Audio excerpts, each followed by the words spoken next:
이번 시간에는 열 전달 공부를 좀 하도록 하겠습니다. 지난 시간에 연력학의 기본이 되는 내용을 여러분에게 이제 설명을 했고, 이번 시간에는 냉방부와 그 다음에 난방부와 이런 걸 이제 계산하기 위해서는 쉽게 얘기해서 여름철에 저 밖에 온도가 40도예요. 안에 온도가 이제 25도예요. 그럼 열이 이거 들어온단 말이에요. 이거 들어올 때 창문을 타고 또 콘크리트 벽을 타고 또 콘크리트 벽 안에 들어있는 여러 가지 이렇게 벽 재질이 있어요. 이런 모든 것들을 타고 이렇게 들어오고, 겨울철은 반대로 이렇게 나가게 되고, 또 예를 들어 겨울철 같으면은 바람이 세게 불 때가 있고 바람이 약하게 불 때가 있고, 온도는 밖에 온도가 같아도 바람이 세게 불면 열이 밖으로 많이 나가고 바람이 약하게 불면 열이 적게 나가고, 그러면 난방부가 크다, 난방부가 작다, 이런 것들이 이제 결정이 되는 거예요. 이제 이렇게 이제 하려고 하다 보니까 난방부와 냉방부와 이런 걸 계산하려고 하니까 열 전달은 이제 알아야 되는데, 그래서 내가 열 전달을 듣지 않은 사람은 이 과목을 따라오기가 어렵다, 그렇게 얘기를 했습니다. 근데 이미 열 전달을 들었어도 이미 잊어버린 사람이 많아요. 그래서 이제 이번 시간에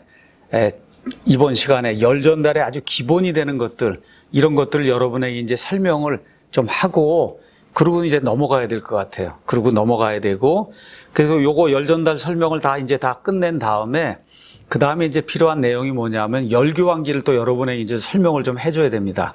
그 열교환기를 또 설명하려고 하다 보니까 열 전달의 기본이 되는 이런 내용을 여러분에게 이제 설명할 수밖에 없는 이런 상황이 됐습니다. 여러분이 열 전달을 들었으면은 열 전달 모드에는 크게 세 가지가 있다.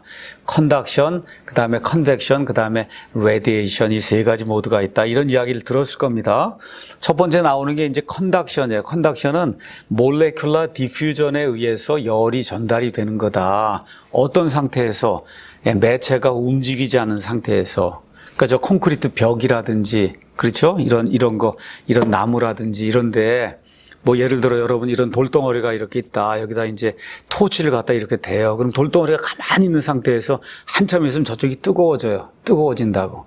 또 뭐 예를 들어 여러분 이제 커피를 이제 타서 거기다가 이제 뭐 설탕을 넣거나 하고 이렇게 스푼으로 이제 저읍니다. 이렇게 저으면은 얼마쯤 있으면 스푼이 처음에 넣을 땐 얘가 23도였는데 뜨거운 데 들어갔다 얼마쯤 있으면 여기가 한 50도쯤 이렇게 이제 온도가 올라오는 걸 여러분이 느낄 수 있어요.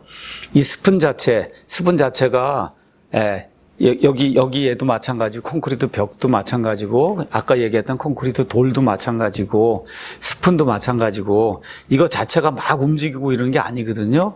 가만히, 예를 들어 이 커피잔에 스푼을 이렇게 넣어두면 가만히 있어도 몰레큘러 디퓨전에 의해서 열이 이제 확산이 되는 거예요. 자, 이런 거를 표현하기 위해서 우리가 프리에라고 하는 사람이 만든 이 컨덕션 법칙을 사용한다. 그래서 이제 그 법칙이 여기 공식 20으로 이제 나와 있습니다. 내용은 Q는 전달된 열량, Heat Transfer Rate은 -KA dt 그 다음에 L 이렇게 이제 표현이 되어 있는데, K는 우리가 Thermal Conductivity 면적, 그 다음에 열이 이렇게 전달이 될 때 여기 퍼펜디큘러하게 이렇게 전달이 되는 그 면적을 이제 이야기하고, 델타 T는 Temperature Difference, 여기가 30도, 여기가 20도 이렇게 이제 됐을 때, 여기 지금 나와 있는 거는 여기 열은 항상 높은 데서 낮은 데로 이제 흘러가기 때문에, 근데 여기 델타 T는 여기서 여기를 빼준 거예요. 그렇기 때문에 이게 마이너스가 되고, 이 마이너스하고 요 앞에 있는 마이너스 이거하고 이제 합쳐져서 결국은 전달된 열량이 이제 플러스가 이제 되는 겁니다. 자, 그 다음에 여기 나와 있는 K 나누기 L은 뭐 컨덕턴스다 이제 이렇게 이제 표현하는데, 여기서 이제 가장 중요한 게 뭐냐 하면은 thermal conductivity예요. thermal conductivity. 그래서 이 밑에 있는 표에는 몇 가지 물질의 thermal conductivity가 이제 기록이 되어 있습니다. 그래서 알루미늄, 그 다음에 구리 뭐 이런 거 가면 굉장히 높아요. thermal conductivity가. 근데 여기 이 벽돌 가서 보니까 1.32로 확 떨어져요. 벽돌. 그 다음에 글래스 우울, 뭐 이런 거, 아니면 이런, 우리가 사용하는 이런 윈도우에 사용하는 이런 글래스, 그 다음에 물, 그 다음에 이런 나무, 그 다음에 공기 이런 걸로 가면 단위가 0.026 이렇게 돼서 이렇게 많이 떨어진다. 그러니까 컨덕티비티가 높은 물질이 있고 컨덕티비티가 낮은 물질이 있다. 높은 물질은 열을 잘 전달하는 거예요. 그러니까 무슨 열교환기를 만든다. 열을 잘 전달해야 되겠다. 그러면 컨덕티비티가 큰 물질을 사용해야 돼요. 그래서 알루미늄이나 구리를 사용하는 거고, 그 다음에 이제 우리가 집을 짓는다. 그러면 글래스 울을 집어넣거나 뭐 하여튼 해서 단열을 단단하게 해야 돼요. 이 단열을 할 때는 열 전도도가 낮은, 여기 가서 보면은 뭐 나무라든지 이런 게 나와 있는데 이런 수준의 낮은 이와 같은 물질을 이제 사용해서 열을 차단을 하는 거다. 여러분이 그렇게 이제 생각을 하면 됩니다. 자, 그래서 여기 나와 있는 것처럼 Q는 마이너스이네 여러분이 무시해도 되고 그냥 KA dt 그 다음에 dx L이라고 나와 있는데 그냥 dx 이렇게 이제 표현하면 됩니다. Q는 KA dt dx 이렇게 이제 돼 있는 거구나. 더 깊게 이제 설명을 할 수가 없습니다. 시간이 없기 때문에.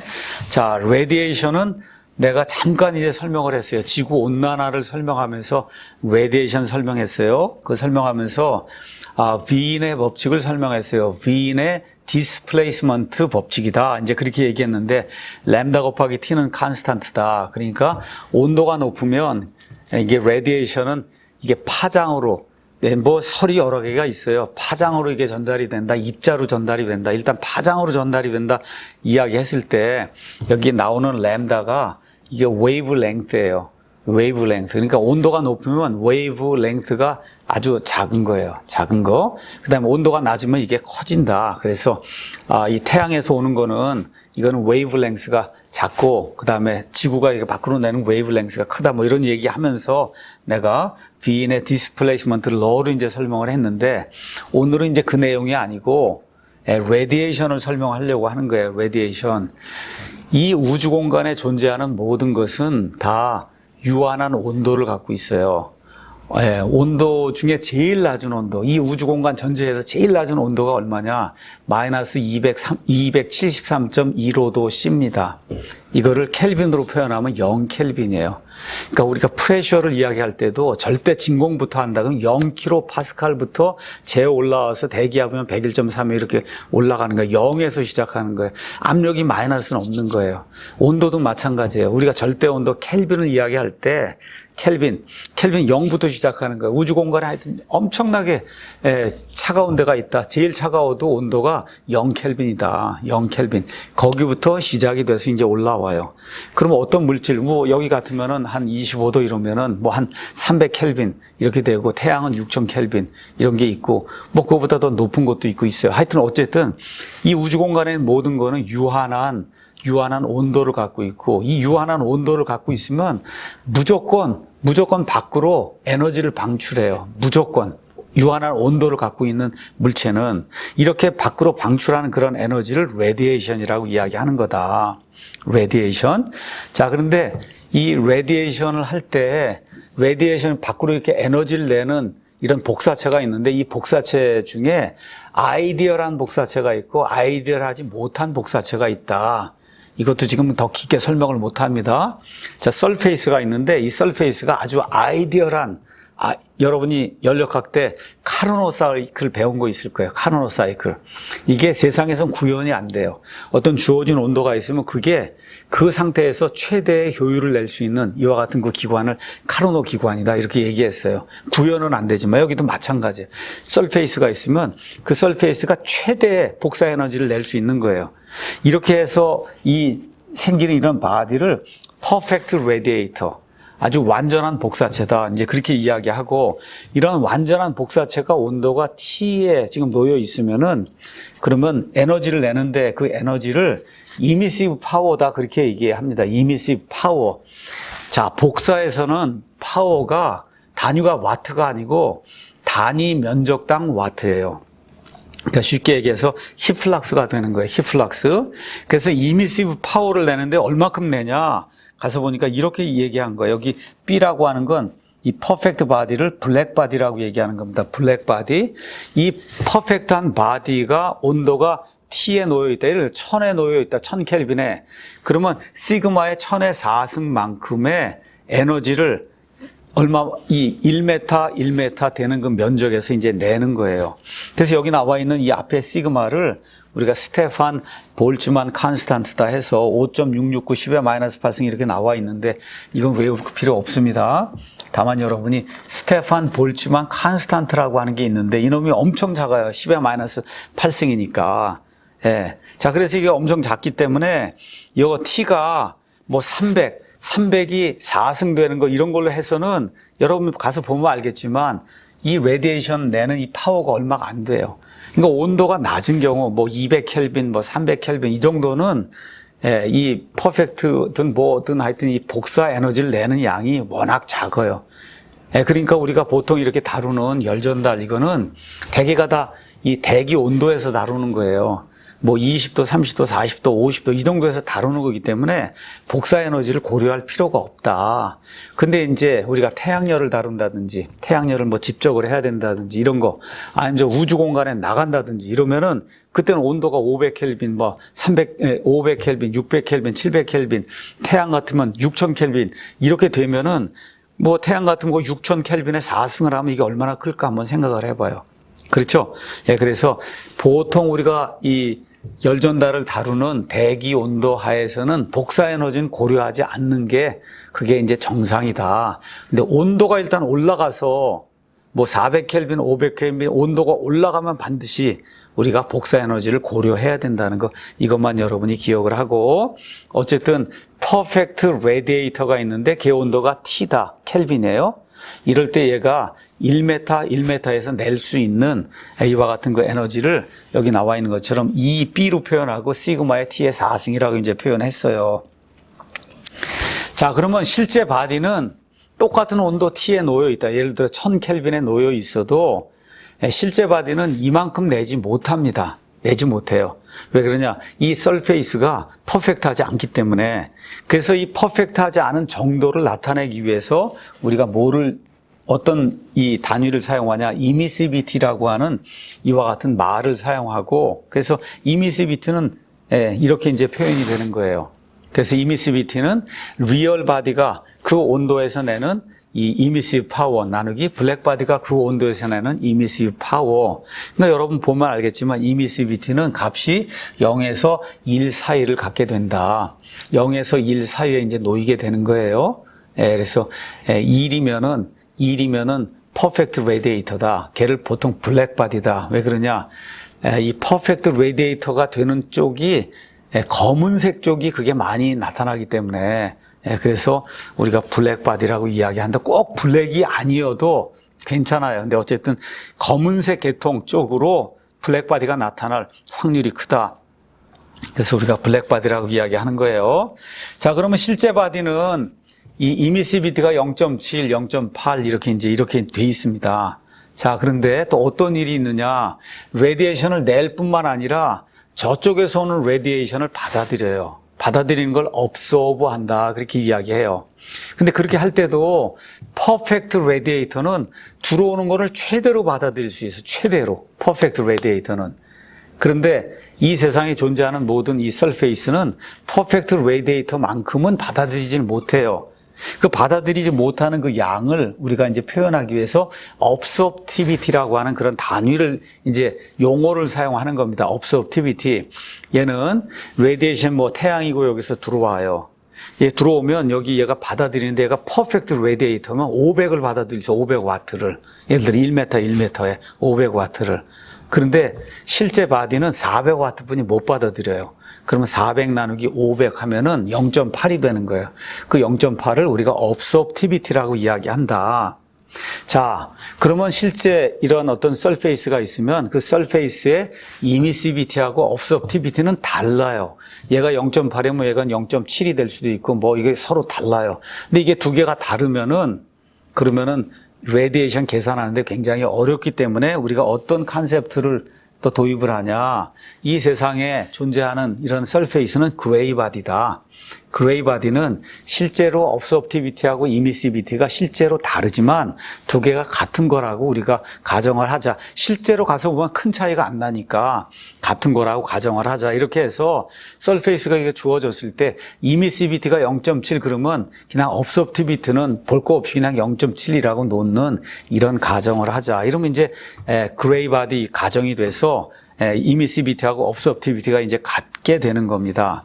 자, 그러면 어떤 일이 생기냐 하면 우리가 지구 온난화에서 조금 설명했듯이 저 뜨거운 데서 열이 이렇게 들어오고 또 차가운 데서 열을 내요. 여기서 예를 들어 5,000와트가 들어오고 얘가 1,000와트를 내면은 그러면 네트로 4,000이 들어온 거예요. 4,000이. 그러니까 레디에이션은 들어온 거하고 나간 거하고의 이 차이 네트를 계산해야만 된다. 네트를 계산해야만 되는 거예요. 그 여기 가서 보니까 이제 이렇게 이제 돼 있습니다. 가서 보니까 블랙 까만색으로 돼 있는 그런 플레이트가 1m, 1m 이런 플레이트가 있는데 하나는 1000도고 하나는 3000도 켈빈입니다. 1000도, 3000도다.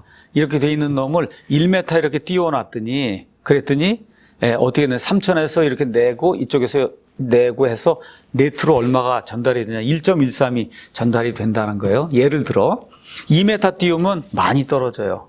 많이 떨어져요. 자, 그러면 여러분이 똑같은 건데 이렇게 해서 이렇게 두 개를 마주보게 놓는 거하고 이렇게 하고 얘를 이렇게 90도로 놓는 거하고 45도 아니면 135도 이거 놓는 거에 따라 온도는 여기 3000, 1000이게 해도 달라요. 또 거리가 또 이렇게 얼마나 떨어지냐에 따라 또 달라지게 돼요. 그래서 레디에이션에는 이러한 현상이 나타나게 된다. 그래서 레디에이션에는 어떤 것이 있냐 하면 쉐입 팩터라고 하는 것이 있어요.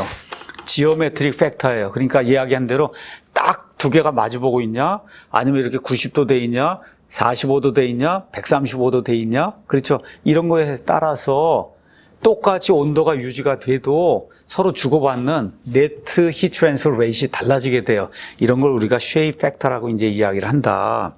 자, 그러니까 설페이스가 있을 때 설페이스의 캐릭터리스틱스에 따라서 1이 아니고 이미시비티 이게 1이 아니고 그래서 0.7 뭐 이렇게 이제 된단 말이에요. 그래서 이 모든 거를 다 고려를 하면 그러면은 네트로 들어오는 열량이 어떻게 계산이 되느냐. 자, 먼저 여기 가서 그림을 보도록 하겠습니다. Q, 1에서 2까지 이렇게 들어오는데 1이 들어오고 2가 이렇게 내고 하면은 네트가 생겨요. 쉽게 얘기해서 1000이 들어오고 300이 내면 700이 생기는데 그 700 생기는 걸 어떻게 표현할 수 있느냐. 일단은 여기 시그마 아까 나와 있는 거 봤죠. 거기에다가 T1의 4승, T2의 4승 이것이 되면은 1m, 1m의 블랙바디가 되는 게 이제 된 거예요. 근데 거기에다 면적이 있잖아, 이게. 1m, 1m가 아니고 뭐 2m, 2m 하면 여기 면적, 에리아를 곱해줘 버리면은 그러면 이제 와트가 되는 겁니다. 원래 여기 나와 있는 이놈은 단위가 와트 퍼 미터 자승, 와트 퍼 미터 자승인데 색깔을 조금 좀 바꿔야 되겠네. 색깔을 이걸 더 이제 바꿔요. 자, 와트 퍼 미터 자승인데 거기다 면적을 곱해줬어요. 면적을 곱해주니까 이제 와트가 된 거예요. 자, 거기에다 요 앞에 나와 있는 FE는 뭐냐? 이미시비티 그 팩터예요. 얘가 이미시비티에서 이쪽으로 내기도 하고, 얘가 내기도 하고, 얘가 받기도 하고, 얘가 내기도 하고, 받기도 한단 말이에요. 근데 아까 뭐라고 했냐? 그레이바디 어썸션을 사용하면 뭐 0.7이든 0.8이든 고정이 될 수 있다. 그 다음에 또 여기 나와 있는 요 A는 쉐입 팩터라고 해서 이렇게 놓여있냐, 이렇게 놓여있냐, 이거에 따라 다 달라진단 말이에요. 그러니까, 레디에이션은 조금만 복잡해지기 시작하면 손으로 계산할 수가 없다. 손으로 계산할 수가 없어요. 쉐입 팩터나 이런 모든 것들을 다 이런 앵글을 재고 이렇게 이제 해서 그래서 이제 해야 되기 때문에 다 컴퓨터로 이제 계산을 해야 되는 거다. 하여튼 어찌됐든 전체를 가서 보면 이런 식으로 표현이 된 거예요. 1번에서 2번까지 네트로 전달이 된 열량을 계산해라. 그러면 시그마가 붙고 그 다음에 뭐 0.7이든 면적이 붙고 그 다음에 0.7이든 0.8이든 이미시비티 이제 이건 내용이 붙고 그 다음에 쉐입 팩터가 뭐 얼마든 값이 붙고 그 다음에 T1의 4승 빼기 T2의 4승 이렇게 이제 표현이 되는 거다. 자, 그런데 T1의 4승, T2의 4승 이거를 얘를 인수분해 팩터링을 해버리면 맨 끝에 가서 요렇게 이제 됩니다. 여러분 한번 가서 보면 T1의 4승 빼기 T2의 4승을 인수분해를 하면 이런 식으로 이제 돼서 맨 끝에 T1 빼기 T2가 남고 나머지가 나와요. 이 나머지를 다 뭉뚱그려서 묶어버리면은 얘가 이제 조금 이따 다시 나올 겁니다. Q12는 여기 H 레디에이션의 열전달 개수, 그 다음에 A 곱하기 여기 T1 빼기 T2 이런 식으로 이제 표현이 될 수가 있어요. 이게 조금 이따 다시 나올 겁니다. 다시 나오기 때문에 더 자세하게 설명을 하지 않는데, 우리가 지금 컨덕션을 이제 공부를 했어요. 거기 가보니까 온도 T1 빼기 T2가 있어요. 근데 여기 레디에이션 얘도 T1 빼기 T2로 써주고 싶어요. 얘도 묶어서. 얘도 그런 방식으로 써주고 싶은 거예요. 그 써주려고 하니까 얘를 인수분해를 하면은, 그러면 요런 방식으로 되면서 요게 요 텀이 나오고, 그래서 전체를 나중에 이제 열전달계에서 H하고 그 다음에 A하고 이렇게 묶어버리면은 요 HR이라고 하는 놈이 나오는데, 이 HR 안에 요 놈이 들어있는 거예요. 여기 요 놈이 들어있는 거예요. 이렇게 되다 보니까 열전달 계수, 레디에이션 열전달 계수가 나오는데, 얘는 온도의 함수가 된다. 내가 열전달 가르치면서 첫 부분에 레디에이션 이야기하면서 이것도 강조해서 이야기를 했고, 그래서 여러분이 이미 다 알고 왔으리라고 믿고 지금 이렇게 설명을 하는 겁니다. 요 정도만 이제 이야기하고, 자, 그 다음에 가면 이제 컨벡션이 있어요. 컨벡션은 이렇게 설페이스가 있는데, 얘 온도가 50도고 20도씩 바람이 이렇게 불어요. 바람이 부는데 살살살살 부느냐 아니면 세게 부느냐, 이거에 따라 이게 전달되는 열량이 다르다는 걸 여러분이 금방 기억할 거예요.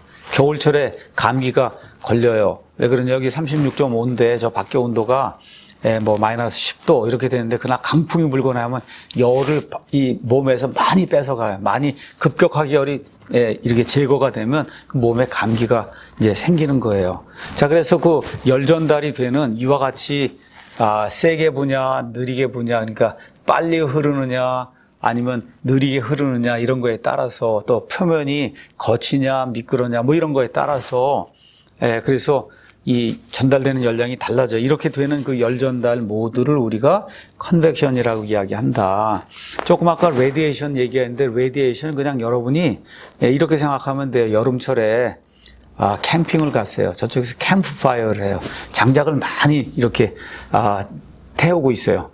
그러면 내가 거기서 10m 떨어져 있어도 그 장작불에서 열이 이게 날아오는 거를, 뜨겁다고 하는 걸 느끼는 거예요. 그게 레디에이션이다. 컨벡션은 바람이 부는 거다 생각하면 돼. 물이 흐르는 거다. 관이 있으면 관 안에 냉매가 흐른다. 냉매가 빨리 흐르느냐 적게 흐르느냐, 그렇죠? 또 여러분이 냄비를 가져다 놓고 라면을 끓이면 그냥 부글부글하고 막 보일링이 생겨요. 엄청난 양의 열이 거기 전달이 되는 거예요. 이런 게 이제 컨벡션입니다. 자, 컨벡션은 뉴턴의 냉각의 법칙에 따라 전달되는 열량이 열전달 계수에다가 면적에다 곱하기 델타 T로 이렇게 이제 표현이 된다. 이 내용 여러분이 다 이미 공부했기 때문에 더 이상 깊은 얘기 할 수가 없습니다. 자, 이제 컨벡션이 나오면은, 컨벡션은 이때 생기는 그 열전달 되는 이러한 그 열전달 계수, 이런 모든 거를 무차원화해서 무차원 변수로 이제 많이 표현을 합니다. 그래서 어떤 식으로 표현하냐 하면, 누셀트 넘버는, 누셀트 넘버, 얘는 상수 C에다가 레이놀스의 몇 승에 프렌들의 몇 승이다, 이렇게 이제 표현하고, 누셀트 넘버는 여기 있는 것처럼 열전달 계수에다가 뭐 다이아메터에다가 나누기 K 이렇게 표현이 되고, 프렌들 넘버는 이렇게 표현이 되고, 레이놀스 넘버는 이렇게 표현이 되고, 이렇게 해서 여러분이 이 그림을 가서 보면은 여기에 얘가 하나가 나와 있어요. 누셀트 넘버는 0.023, 그 다음에 레이놀즈의 0.8승, 프렌틀의 0.4승, 이렇게 이제 된다.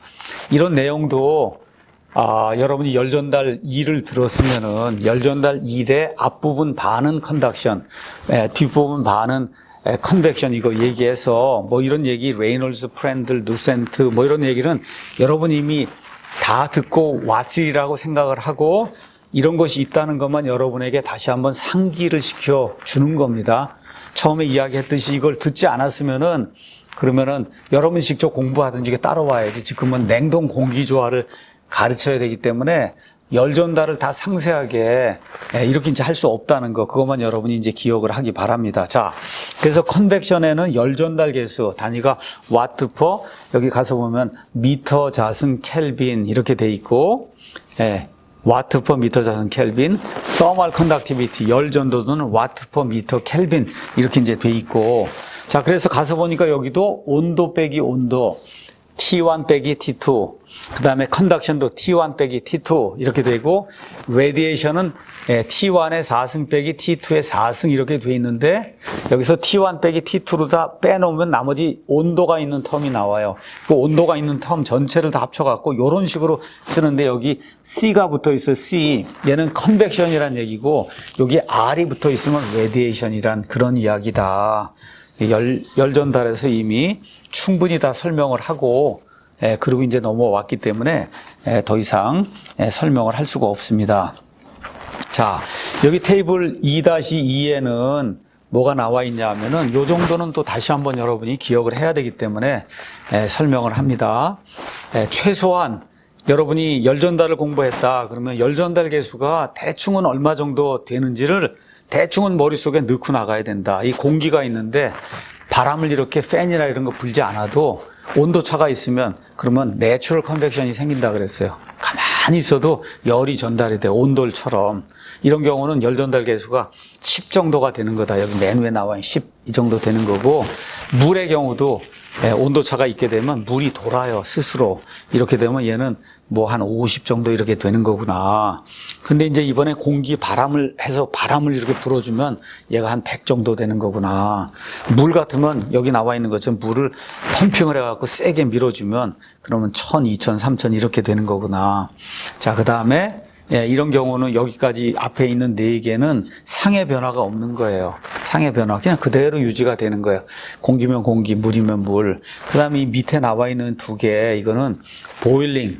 보일링 하면은 액체에서 기체로 보글보글 되면서 바뀌는 거예요. 상이 변해 투 페이스가 되고, 컨덴세이션이 되면 이렇게 생겨난 그러한 그 기체가 컨덴스가 돼서 액체로 뚝뚝뚝뚝 떨어지는 거예요. 이 2가지는 상의 변화가 있는 거예요. 페이스 체인지가 있다. 이렇게 하면 열 전달 계수가 급격하게 10,000, 20,000, 10,000 이런 식으로 이렇게 급격하게 이게 늘어나는 거다. 그러니까 여러분이 뭐 랭킨 사이클 배우면은 거기 보일러가 있고 이 컨덴서가 있어요. 아, 이 안에서 열 전달 계수가 엄청나게 크겠구나. 열 전달 계수 이렇게 크면은 열교환기를 작게 만들 수 있는 거예요. 여러분이 우리가 이제 배운 냉동기가 있어요. 여기 이베포레이터가 있어요. 또 저쪽 가면 컨덴서가 있어요. 업소버가 있어요. 그 다음에 제너레이터 이런 모든 게 있을 때 다 상의 변화가 생기든지 하는 그런 거를 많이 사용을 하는 거다. 그렇게 해야만 상의 변화가 있으면 열 전달 계수가 급격하게 늘어나기 때문에 열교환기 크기를 작게 할 수 있는 거다. 그래서 상의 변화가 있는 이와 같은 열교환기를 사용해서 에너지 변환 기계를 만드는 거다. 이 정도만 여러분이 기억을 하면 좋겠습니다. 자, 이제는 Thermal Resistance Concept를 여러분에게 이제 설명을 하도록 그렇게 하겠습니다. Thermal Resistance Concept.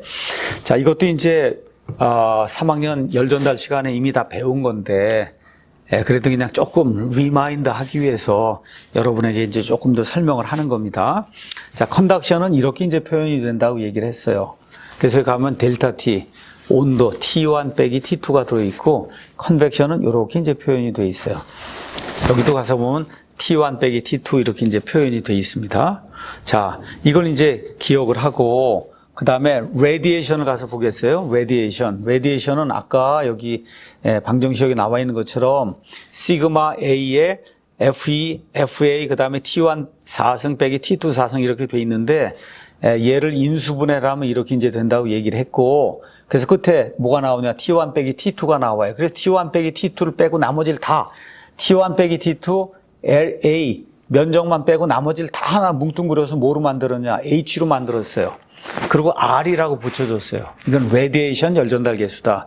근데 이 레디에이션 열전달 계수가 되면 이 안에 온도 텀이 많이 들어있다는 거, 이거를 여러분에게 이제 설명을 했습니다.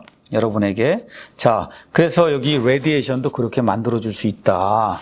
레디에이션도 리니어하지 않지만 우리가 인수분해를 해서 이렇게 만들면 HR이 나오는데, 여기 나와 있네. 여기 HR이 이렇게 표현이 된 거예요.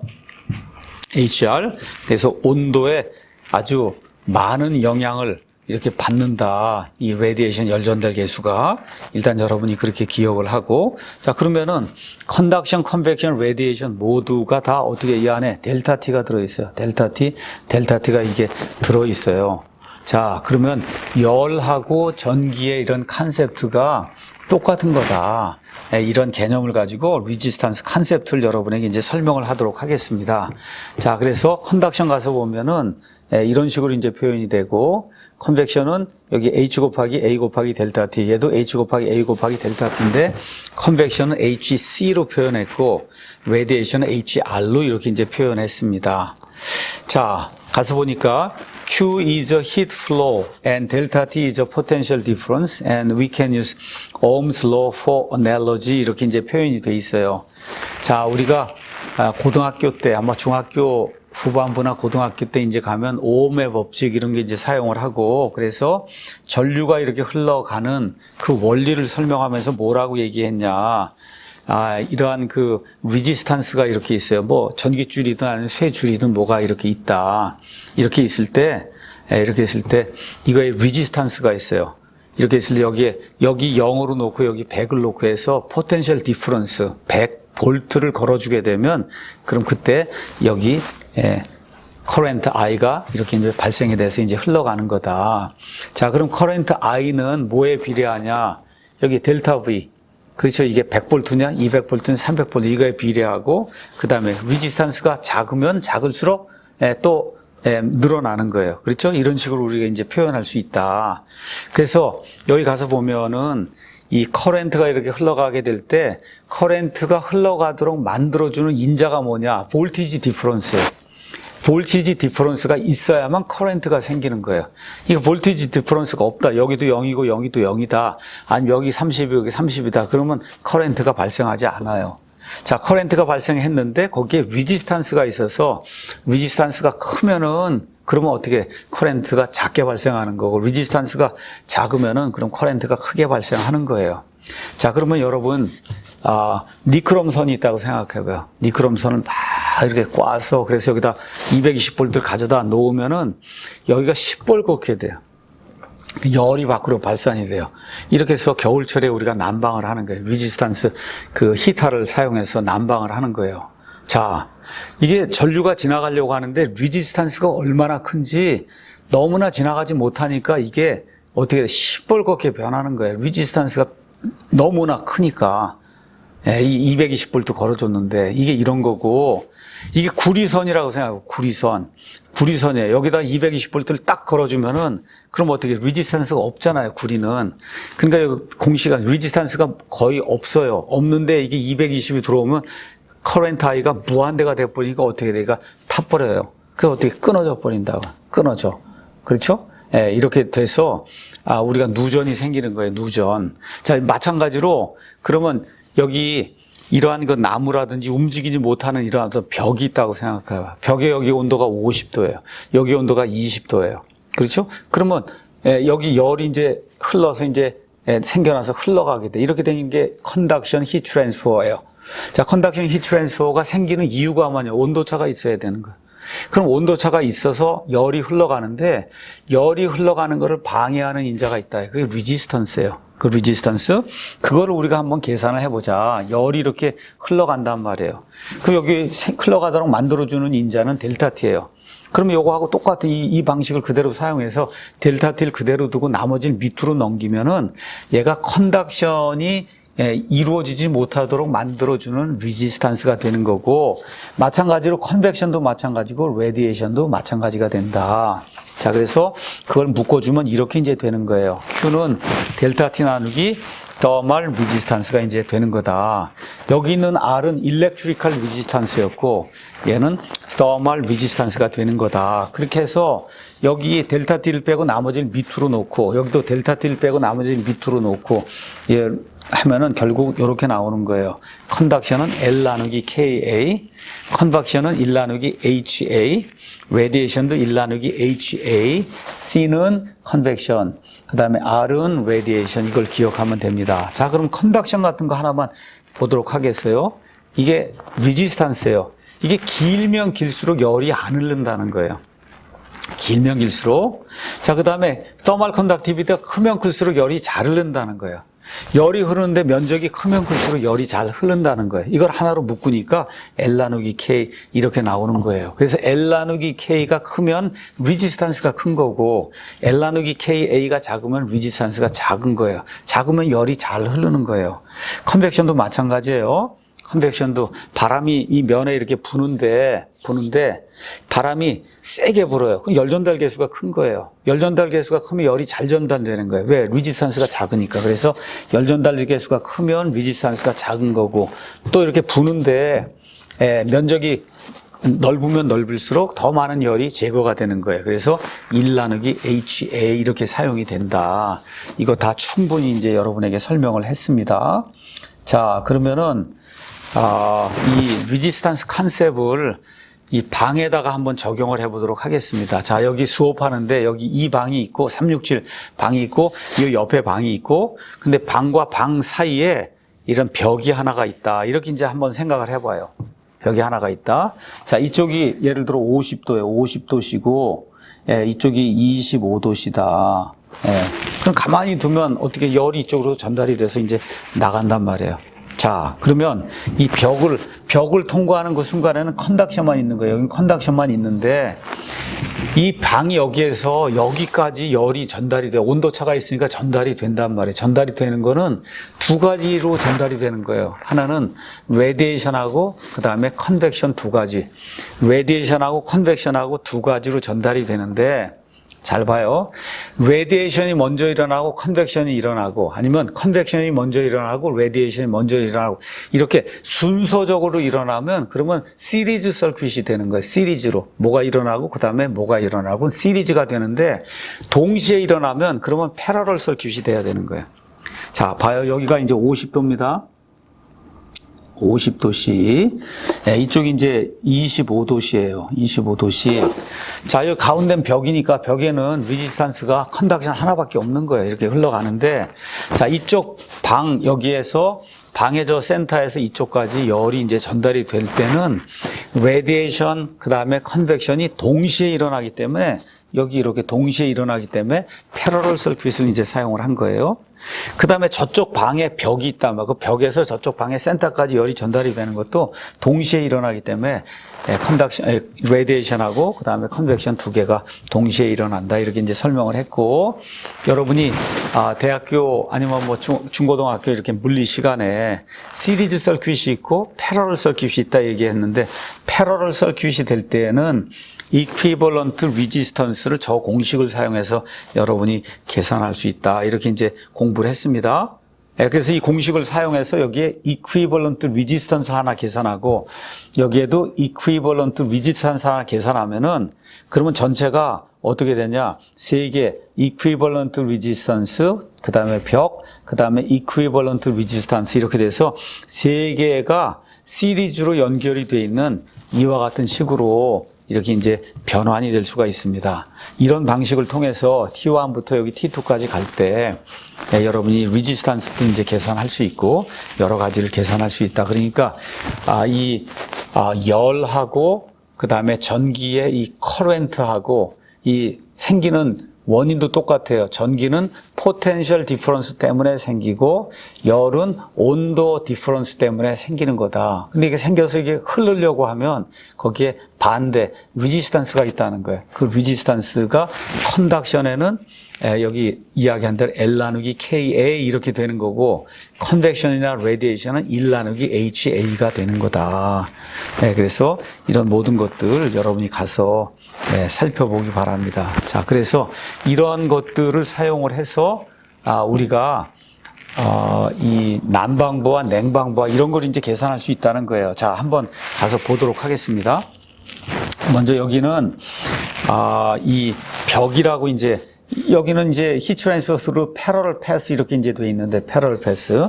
자, T1에서 이제 T2까지 갈 때 A는 일단은 리지스탄스가 하나가 있고 D도 리지스탄스가 이제 하나가 있고 그렇죠? 이렇게 이제 돼 있으니까 뭐 별 문제가 이제 없는 거고. 근데 B하고 C하고 B하고 이렇게 이제 돼 있다. 예를 들어 벽이 있으면 벽이 있고 벽의 윗부분의 물질이 뭐 인슐레이션이 여기 다 있고 그다음에 여기 강목 같은 거 해서 나무로 다 해서 이걸 지지해야 되기 때문에 나무가 있고 밑에 인슐레이션이 있고 이렇게 되면 여기에 이퀴벌런트 레지스턴스를 사용해서 그래서 열이 가다가 둘로 나뉘는 거예요. 어떻게 나뉘냐? 네, 두 개가 있단 말이에요. 열이 잘 통하는 쪽으로 열이 많이 흘러가고 그러니까 여기 100W가 이제 흘러갑니다. 흘러가다 열이 잘 흐르는 쪽으로 90W가 흘러가고 열이 흘러가지 않는 쪽으로 한 10W가 흘러가든 다 지나간 다음에 합쳐갖고 다시 100W가 나가는 이런 구조가 되는 거다. 여러분이 그렇게 기억을 하고 그럼 이런 걸 어디에 사용할 수 있느냐?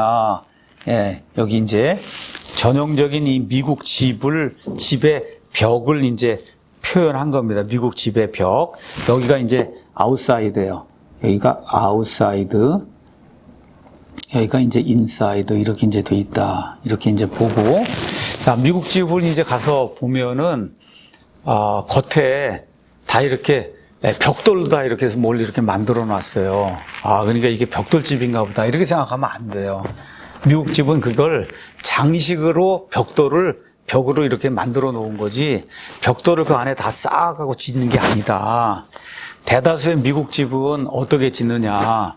미국 집은 이 미국의 동부 이런데 일단 텍사스 뭐 이런데 가면은 지하가 없어요. 그냥 넓게 이제 펴놓고 1층, 2층 이렇게 이제 돼 있는 거고 보통 이제 동부에 있는 집을 가면 이제 3층으로 구조가 이제 돼 있어요. 3층으로 구조가 돼 있는데 앞에서 보면 2층이에요. 앞에서 보면 그 다음에 저 뒤로 나가면 3층으로 돼 있어서 저 밖에 잔디로 이렇게 나갈 수 있는 그런 구조. 그러니까 지하실이 앞부분에 지하실은 막혀 있는 거예요. 막혀 있어요. 땅 밑에 들어가 있고 그래서 앞에서 보면 집이 2층인데 뒤쪽으로 가면 집이 3층이 돼 있는 이런 구조로 돼 있다. 자, 이렇게 돼 있고 집을 어떻게 짓느냐. 우리나라처럼 이렇게 기초를 파고 이렇게 해갖고 거기다가 이제 콘크리트를 집어넣고 이렇게 한 다음에 물이 스며 나오지 못하도록 방수를 뭐 다 해갖고 완전하게 방수한 다음에 그 다음에 지하 짓고 1층 짓고 2층 짓고 이렇게 집을 짓는 그런 형태가 아니고 대다수의 미국 집은 이렇게 있으면 이제 땅을 파요. 땅을 파서 지하를 이제 만들어요. 근데 지하에다 뭐 콘크리트를 넣고 이렇게 하는 게 아니고 깊이 이렇게 판 다음에 여기 지하에 물이 고일 수 있도록 이렇게 만들어 놔요. 지하에.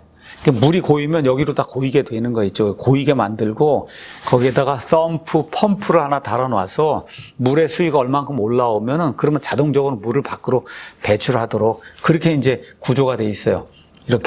이렇게 돼 있어서 뭐 콘크리트로 이렇게 뭐 벽 같은 거 이렇게 돌려놨죠. 일단은 구조를 세워야 되니까. 하지만 어쨌든 완벽하게 이렇게 방수를 하는 그런 구조는 아니다.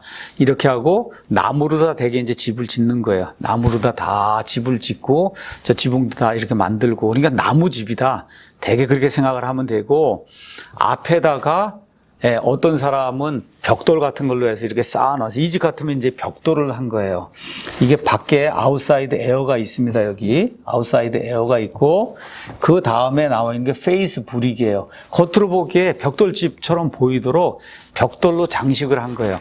뭐 벽돌로 한 집도 있고 우리가 이제 사이딩이라고 얘기해서 이런 패널 같은 거 이런 걸 붙여가지고 이 안으로 비가 들어오지 못하도록 하여튼 무언가를 해야 되기 때문에 그래서 아름답게 뭐 이렇게 꾸미는 그런 형태로 장식을 해놓은 거예요. 비도 들어오지 못하고 이렇게 하도록 이렇게 이제 돼 있고 그래서 이제 벽돌이 한 줄 이렇게 놓여 있고 그 다음에 나와 있는 게 에어 갭이 들어 에어가 뭐 예를 들어 1인치 뭐 3cm가 들어 있고 그 다음에 뭐가 들어 있냐 하면 쉬팅이라고 해서 뭘 하나 이제 막아주는 얇은 벽이 하나가 들어가 있고 그 다음에 여기 나와 있는 게 인슐레이션이에요. 이게 인슐레이션. 근데 인슐레이션 뭐 노란 섬이든 빨간 섬이든 인슐레이션을 갖다가 막 이렇게 해놨는데 저 위에서부터 저 아래까지를 다 인슐레이션을 채우면은 인슐레이션 밑으로 다 내려가면 저 위는 비니까 그렇게 할 수가 없어서 중간에 스타드 우리가 보통 각목이라고 하는 각구멍이라고 하는 그런 나무로 다 이렇게 막아놨어요. 중간에 벽을. 그럼 거기다 채우고 또 밑에 채우고 이렇게 채워야 인슐레이션 밑으로 떨어지지 않으니까 이렇게 이제 돼 있어요. 이 밑에가 인슐레이션이에요. 자, 이렇게 돼 있고, 그 안으로 들어오면 집선 보드라고 해서 그냥 우리가 보통 드라이 월이라고 하는 이렇게 하얗게 돼 있는 이런 형태의 그 월이 있어요. 그 월을 갖다가 이제 못을 박아서 이제 붙여 놓은 거예요. 이렇게 붙여 놓고, 그 다음에 이 안은 특별한 일이 없는 한은 그냥 하얗게 페인트 칠하든지 이걸 대서 안이 끝나고 마는 거예요. 그 드라이 월에다가 이렇게 못 박고 이렇게 한 다음에, 그 다음에 이제 이거를 매끈하게 해야 되니까 이렇게 다 뭐 하얀 걸로 이렇게 발라가지고 벽을 매끈하게 이제 해놓은 다음에 그 다음에 그냥 여기다가 페인트를 내가 원하는 거 칠하면은 그럼 이게 벽이 되고 마는 거. 이게 미국 집의 이런 구조예요. 이게. 그리고 들어가면 이제 안쪽에 공기가 있는 거예요. 자, 그러면 여기 여름철 같으면 여기 40도씨 이렇게 돼 있고, 여름철 같으면 여기 뭐 24도씨 이렇게 돼 있는데, 자, 40도씨 아웃사이드 에어 이쪽에서 열이 술술술술 해서 이 안으로 이제 들어가는 거예요. 첫 번째 뭐가 나오냐? 불익이 나와요. 불익. 벽돌이 나오고, 그 다음에 에어 스페이스가 한 1인치 나오고, 그 다음에 또 밖에 이렇게 벽을 하나 이제 댄 게 있어요. 얇게. 그게 댄 게 나오고, 인슐레이션이 있고, 근데 인슐레이션이 있고, 여기 각구멍, 각목이라고 이렇게 또 인슐레이션이 있으니까, 아, 이게 들어오다가 패러럴로 되겠구나. 이렇게 돼 있고, 안에 드라이월이 하나 있고, 그 다음에 이 안쪽에 인사이드 에어가 있어요. 그러니까 여기에는 뭐가 있냐? 컨벡션 레디에이션이 동시에 들어오는 거고, 여기도 컨벡션 레디에이션이 있는 거고, 이쪽으로 쭉 움직이지 않으면서 컨덕션 되면서 열이 이제 들어오는데, 들어오다가 이 인슐레이션하고 그 다음에 각목 있는 이 부분에선 둘로 이게 나뉘어갖고 패러럴이 되는 거다. 이런 구조로 돼 있는 거예요. 자, 이렇게 이제 돼 있으니까 이쪽에 뭐 전체 열 전달 계수 이거 뭐 이런 건 여러분이 나중에 계산하고, 이제 여러분이 뭐를 알아야 되냐? 요런 구조 자체가 요렇게 돼 있을 때, 요것이 1m에 리지스탄스가 얼마가 되느냐, 이걸 이제 계산해야 되잖아요. 리지스탄스가 얼마가 되느냐? 이런 모든 거를 이 표에 있는 대로 계산을 해 놓은 거예요.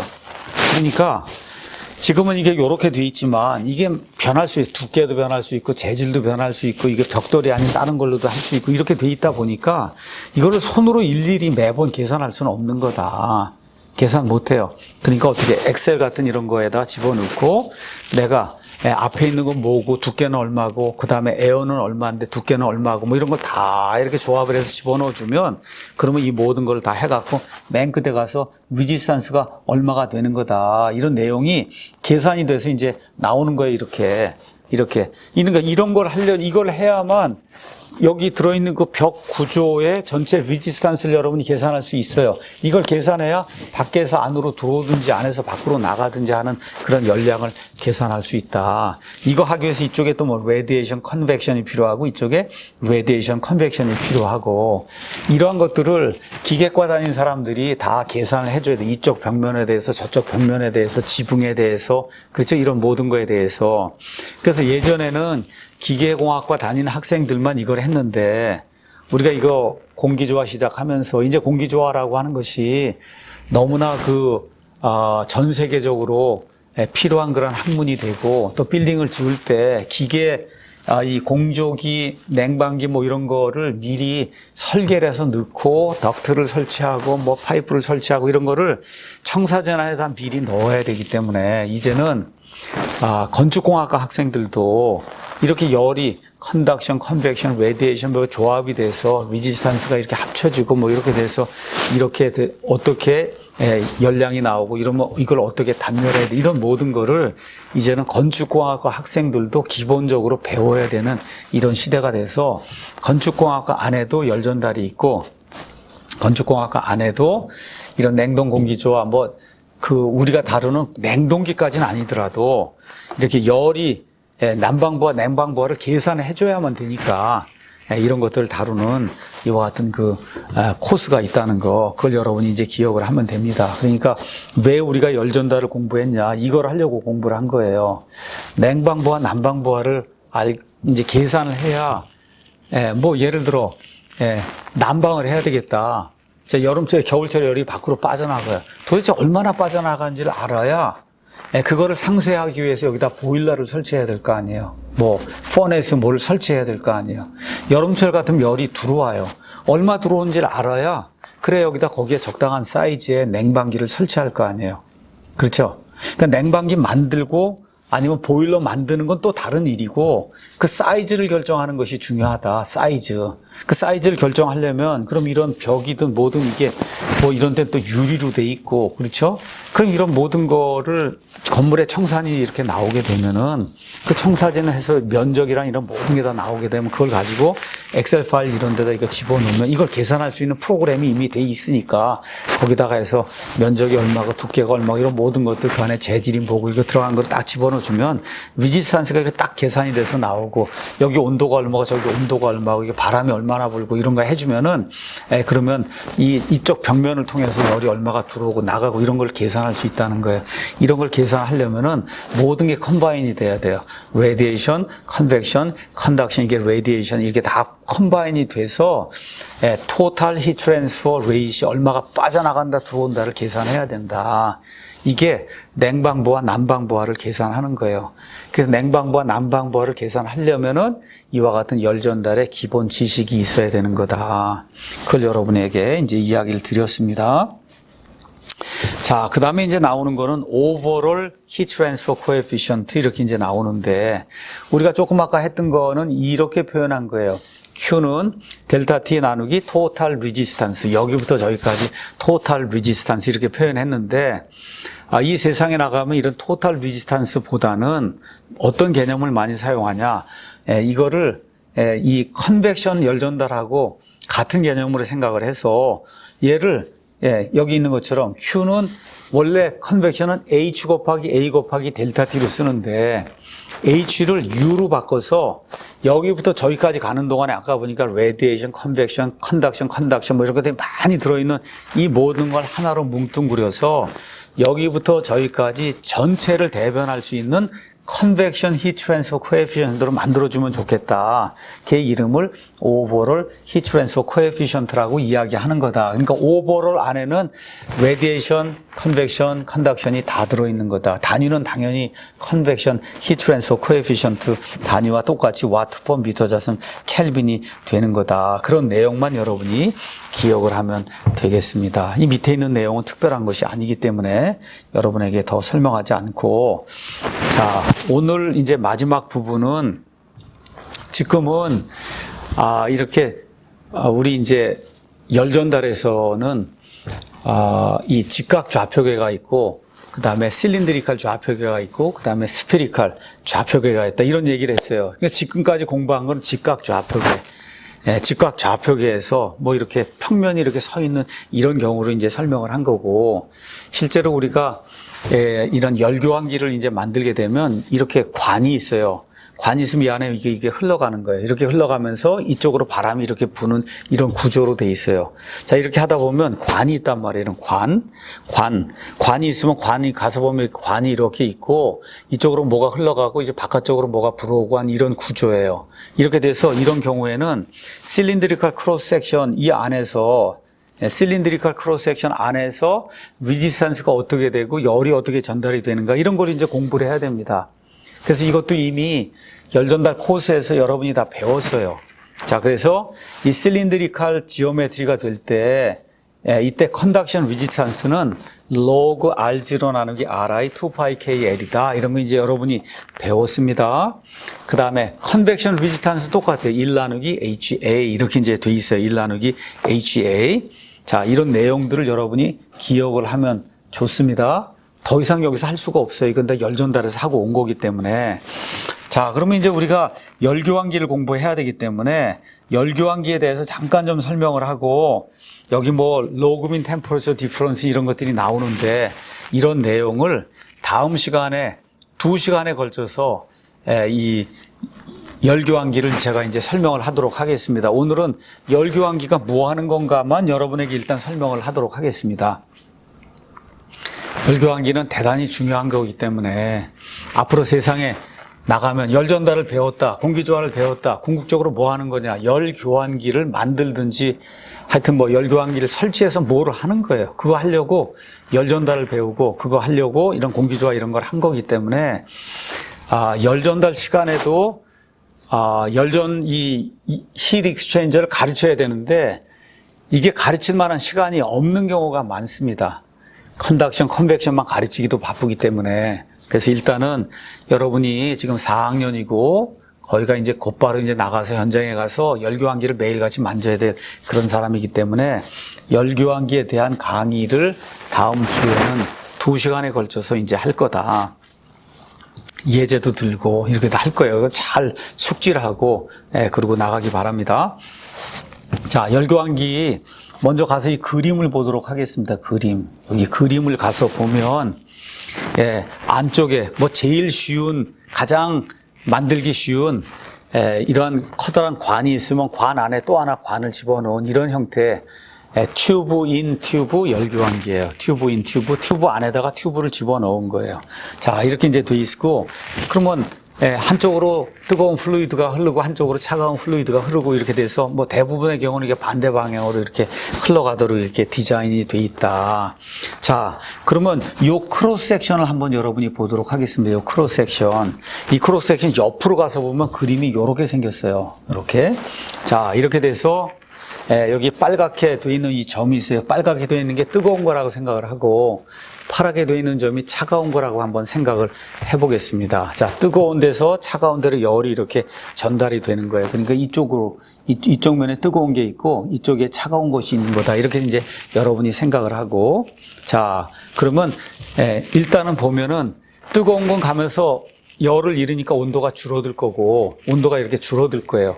차가운 거는 가면서 온도가 올라갈 거예요. 그렇죠? 온도가 올라가. 이게 두 개가 이렇게 이런 식으로 이제 변하게 되는데 어느 한순간에 가운데 여기를 딱 잘라서 보면은 그러면 뜨거운 거 온도가 있고 그다음에 뜨거운 게 여기 요 안에 있는 관이 있는데 여기에 열 전달 계수가 바깥쪽에 하나가 있고 그다음에 여기 관을 통해서 컨덕션 리지스탄스가 있고 요 안으로 또 뭐가 흘러가게 되고 그다음에 차가운 데로는 이런 식으로 이제 이것이 나와 있는 거예요.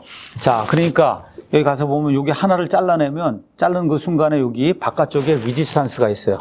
그거는 이 안에 관이 있고 여기 밖으로 이게 여기 흘러간단 말이에요. 뜨거운 플루이드가 흘러갈 때 여기가 컨벡션 열 전달 계수가 크냐 작으냐에 따라서 전달된 열량이 달라요. 그러니까 여기 1 나누기 HA를 적어놓은 거죠. 바깥쪽이 관의 바깥쪽에 걸 적었고 자, 그다음에 여기 관이 있으면 관의 요 벽을 통과하면서 여기 컨덕션 리지스탄스 아까 했던 거 이걸 이제 적어 놓은 거고 그다음에 요 관 안도 이게 흘러가니까 관 안에 요 부분에 컨벡션 열 전달 계수가 있어 이렇게 있는 거예요.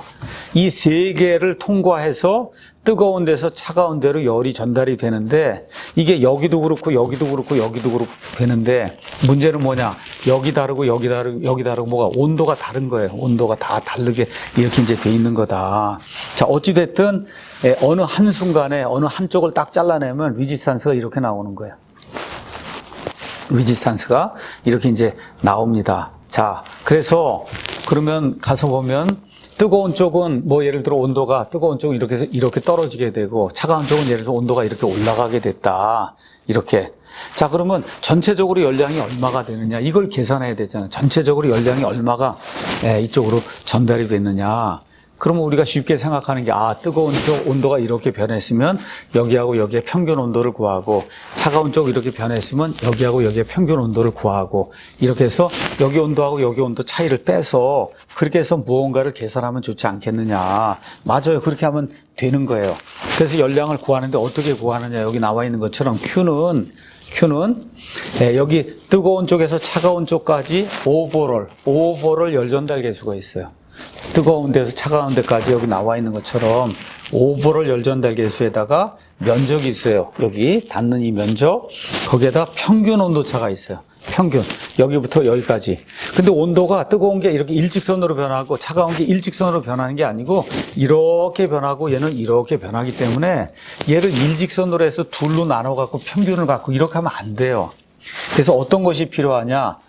이거가 이렇게 곡선을 지으며 변하고 얘가 이렇게 곡선을 그리며 변할 때 이 뜨거운 쪽하고 차가운 쪽의 평균을 나타내 줄 수 있는 델타 T가 필요하다. 델타 T 이해하시겠죠? 그러한 델타 T를 로그민 템퍼러처 디퍼런스라고 이야기하고 이 로그민 템퍼러처 디퍼런스는 이렇게 이제 여기 이제 표기가 되는데 이거는 지금 여러분에게 이야기해도 지금은 모릅니다. 그러니까 오늘은 뭐만 기억하면 되느냐. 뜨거운 쪽의 온도가 이렇게 곡선을 그리며 변하고 그 다음에 차가운 쪽도 곡선을 그리며 이렇게 올라가는데 이거의 어떤 평균을 나타낼 수 있는 평균 온도차가 필요하다. 이거에다가 오버롤 열 전달 개수 이거에다가 면적을 곱해주면 그러면 뜨거운 쪽에서 차가운 쪽으로 전달된 그런 열량을 우리가 계산할 수 있다. 이걸 계산하는 게 여러분의 책무예요. 세상에 나가면 이걸 계산하는 게. 그러니까 이걸 모르고 나가서 이거 하려고 하면 굉장히 어렵기 때문에 그래서 오늘은 대략적인 개념만 여러분에게 이제 설명을 한 겁니다. 이거 설명을 하고 이제 다음 시간에 2시간에 걸쳐서 열교환기는 어떤 게 있고 열교환기 표면은 뭐 어떻게 만들고 그렇죠? 이거 한 다음에 열교환기 해석을 해서 맨 마지막에 LMTD라는 걸 어떻게 구하고 이걸 구해서 어떻게 열량을 구할 수 있느냐 전달된 열량 또 LMTD 말고 Effectiveness NTU라고 하는 그런 방법이 있는데 이런 건 어떨 때 사용하는 거냐 이러한 그 자세한 내용을 여러분에게 설명하는 그런 시간을 갖도록 하겠습니다. 오늘은 여기까지 하도록 하겠습니다.